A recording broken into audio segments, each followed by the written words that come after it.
आज बनवली अशी मुलांसाठी गोड स्वीट पुरी आणि गव्हाच्या कापण्या. खूपच टेस्टी आणि आरामात ही 1 महिना टिकणारी रेसिपी आहे. मी आम्रपाली रेसिपी यूट्यूब चॅनलमध्ये आपलं सर्वांचं स्वागत आहे. गव्हाचं पीठ घेतलेलं आहे अर्धा किलो आणि बेसन पीठ घेतलं आहे 4-5 चम्मच आणि हे आपण चाळून घेतलेलं आहे. जुनं ते सोनं आणि गावाकडचं खमंग असं स्वीट हे आखाड महिन्याचं गोड गव्हाच्या कापण्या आणि गोड पुऱ्या. आखाड म्हणलं की घरोघरी ही गावाकडं होणारी रेसिपी आहे. आता वेलची घेतली आणि ती छान अशी बारीक आबडधोबड करून घेतली. यामध्ये बडीशोप, थोडीशी सुंठ पावडर आणि मीठ आणि गुळाचा पाक करून घेतलेला आहे. अर्धा किलो गूळ थोडंसं पाणी टाकून छान असं गरम करून घेतलेलं आहे. आणि आता यामध्ये आपण पीठ मळून घेऊया. अजिबात पाण्याचा वापर करायचा नाही. दुसऱ्या गुळाच्या पाकामध्येच हा पिठाचा गोळा आपण मळून घेतलेला आहे घट्टसर. आषाढ श्रावण आता हे शेतकऱ्यांना पावसाच्या दिवसामध्ये देवस्थानाला फिरायला जाण्याचीच दिवस आहेत. म्हणजे 2 महिन्यामध्ये पाऊस भरपूर पडतो आणि तेवढे कामही नसतात. त्यामुळे प्रवासात शेतकऱ्यांना नेण्यासाठी ही रेसिपी आहे. म्हणून आखाड हा गावाकडं तळला जातो घरोघरीच. आणि प्रवासाला म्हणलं वर्षातून 2 महिन्यात देवदर्शन होतात आणि हे प्रवासात रेसिपी टिकते. तसं गुळाची दशमी आणि ही गोड स्वीट पुरी आणि गव्हाच्या कापण्या आणि तिखट पुऱ्या. प्रवासामध्ये ही आपल्यासोबत असणारी गावाकडच्या लोकांची शिदोरी आहे बरं का. तुम्ही बनवली का आखाड रेसिपी? नक्की मला कमेंटमध्ये सांगा आणि व्हिडिओ संपूर्ण बघा आणि व्हिडिओ आवडला तर खरोखर मात्र लाईक करायला विसरू नका. छान मी हातावर असं पीठ मळून घेतलं मऊ आणि अशी लाटी पातळ लाटून घेतली. कारण की मुलं म्हणले, "मम्मी थोडं पातळ बनव जेणेकरून कापण्या थोड्या खुसखुशीत झाल्या पाहिजेत." आता ही लाटी लाटून घेतली आणि त्यावर थोडीशी खसखस टाकून छान आता हव्या तशा आकारात आपण कट करून घ्यायची आवडीनुसार.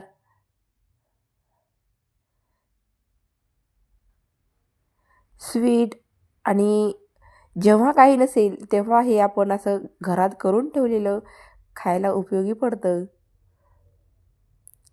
आणि आता तेल गरम होते. ही आहे तेलीन गावाकडची जुनी पद्धत. जेव्हा आपण काही तळत असेल तेव्हा ही अगोदर तेलीन करून तळून घ्यायची आणि नंतर दुसरी वस्तू तळायची. आता ही आपण कापण्या गव्हाच्या तळून घेऊया.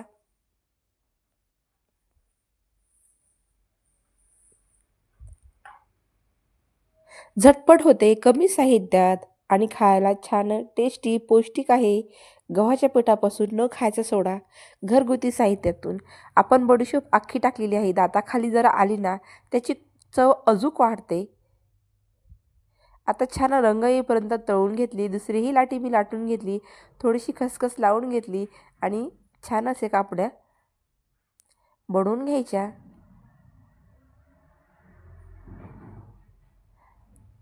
जुनं ते सोनं खायला खूप टेस्टी, पौष्टिक आहे बरं का ही रेसिपी. एकदा तुम्ही नक्की करा आणि केलीच असेल. कारण की सर्व आखाड म्हणलं की आखाड असा तळलाच जातो.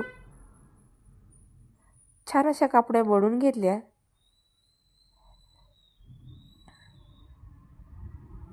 आणि आपण या तळून घेऊया. सर्व तळून घेतल्या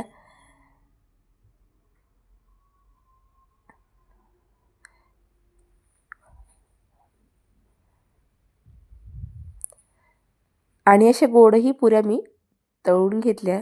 मुलं म्हणले, "मम्मी थोड्या काही गोड पुऱ्या बनव."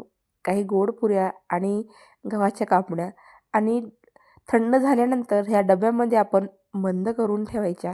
अजिबात खराब होत नाहीत आणि जेव्हा मन होईल तेव्हा आपण खायच्या. खूपच टेस्टी लागतात. छान अशा तळून घेऊया बघा आता ह्या पुऱ्या पण.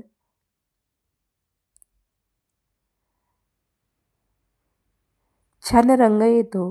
आता जुनी पद्धत गोड पुऱ्या शिऱ्यासोबतही खायला खूप टेस्टी लागतात. आणि अशाही खायला खूप टेस्टी लागतात. छान रंग येईपर्यंत आपण ह्या पुऱ्या तळून घेऊया. बघा किती छान रंगही आलेला आहे. आणि मी सर्व अशा काही कापण्या बनवून घेतल्या गव्हाच्या आणि अशा